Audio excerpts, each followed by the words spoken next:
l'espèce animale ou végétale, par le seul fait qu'elle existe, présente une importance pour le chercheur. Si on détruit, on pourrait parler bien entendu de l'éventuelle utilité pour telle ou telle chose, de telle ou telle espèce d'arbre ou de plante. Mais je crois qu'il faut penser pas tellement à des espèces individuelles qu'à des milieux, à des milieux vivants. La forêt, la vraie forêt, pas une plantation d'arbres, quelque chose de spontané, de valable.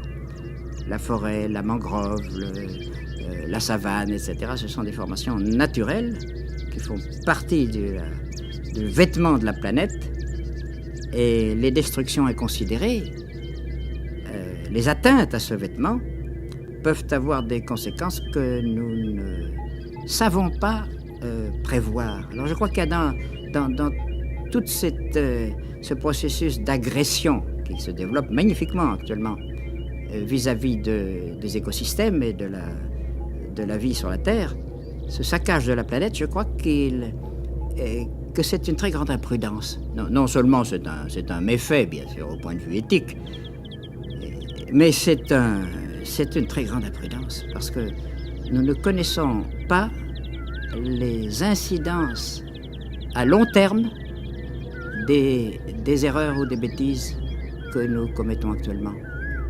Bien sûr, les politiciens vivent au jour le jour, ils ne peuvent pas réfléchir à une échelle suffisante, mais les biologistes et les géologues pensent déjà à ce qui se passera dans 1000 ans, dans 10 000 ans, etc. etc. Il y aura peut-être encore des hommes à cette époque-là, à moins que l'humanité ne décide naturellement de se suicider, ce qui d'ailleurs, après tout, n'est pas absolument impossible, étant donné l'état d'esprit qu'on lui voit.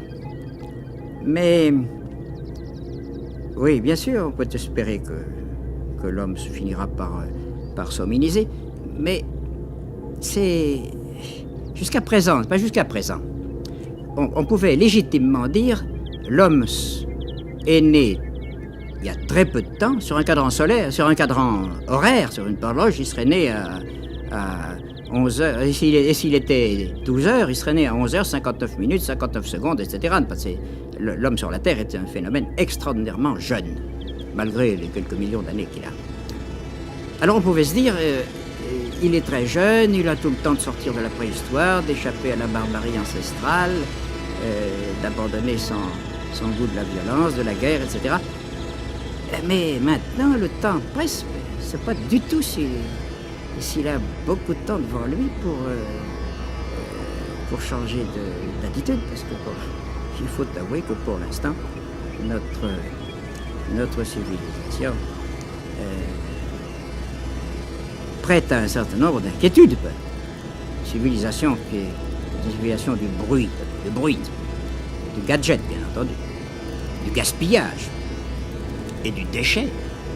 Eh bien, ça n'est pas viable indéfiniment. Ça peut durer un certain temps, bien entendu. Ça durera un certain temps, mais ce n'est pas une solution au problème de l'homme.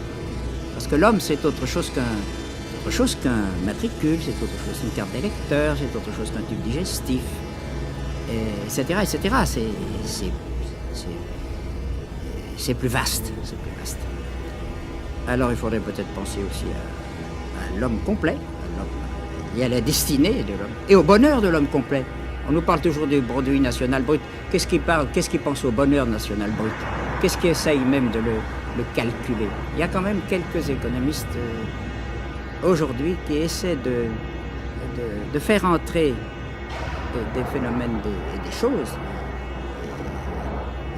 qualitatives dans les calculs que l'on peut faire. Parce que le produit national brut, nous savons très bien comment il est calculé, c'est une somme. Il paraît que c'est le signe de la prospérité d'un pays. Mais c'est une somme arithmétique de tout ce qui se passe, sans défalcation des nuisances.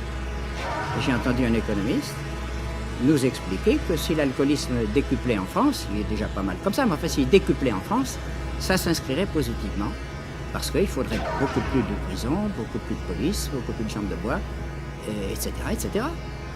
Alors il faudrait peut-être un petit peu aussi songer aux méthodes de calcul que l'on emploie si on veut si on veut servir l'homme complet.